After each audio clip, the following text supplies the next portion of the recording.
Il Treviso insieme a Prato e Siena torna già a guardare tutti dall'alto in basso e stavolta lo fa dalla vetta della Serie C1, cosa che non accadeva dai tempi del dopoguerra.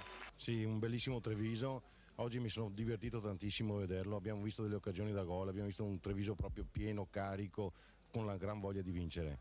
Si comincia con 7 minuti di ritardo per un buco nella rete da rammendare e la rabbia dei biancocelesti per la sconfitta di Saronno sembra lievitare con l'attesa, tanto che pochi secondi dopo il fischio d'inizio Fiorio è già in gol. Era difficile fare gol da quella posizione, poi al volo ho calciato, sono riuscito a rigirarla bene, questo va a merito anche De Poli che ha messo una buona palla. Ho anticipato il mio avversario cercando di vedere se la palla mandava proprio lì, è caduto proprio in quel punto e mi è andata bene girandola bene. Tuttavia il Treviso, tra tante strade per arrivare al successo, batte sempre quella più difficile. Così 3 minuti dopo la pistoiese raddrizza già il risultato con una rete di Caruso. Al 20° Costa lancia Fiorio, ma l'arbitro su segnalazione del guardaline fischia l'attaccante un fuorigioco che in realtà, come dimostra il fermo immagine, risulta inesistente.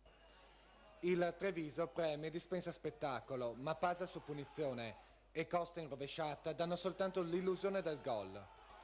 In chiusura di tempo salgono al cielo le proteste del pubblico per un fallo di mano che l'arbitro non condanna con il penalty e nella ripresa si apre la saga del gol sbagliato con Costa e Soncin che non riescono a trovare le coordinate della porta. Quindi Pradella va a terra in area di rigore. Lo stesso Soncin finisce anzitempo negli spogliatoi, ma i biancocelesti stringono i denti e raggiungono il vantaggio con Dal Compare. Un Treviso eccezionale che ha saputo segnare nel momento più difficile. Sì, la sorte ha voluto così, nel senso nel momento che eravamo in 10 abbiamo raccolto tutto quello che avevamo seminato precedentemente. Devo fare i complimenti ai miei giocatori per il modo che hanno giocato, per la rabbia agonistica e per l'intensità di questa partita, secondo me è giocata a livelli straordinari.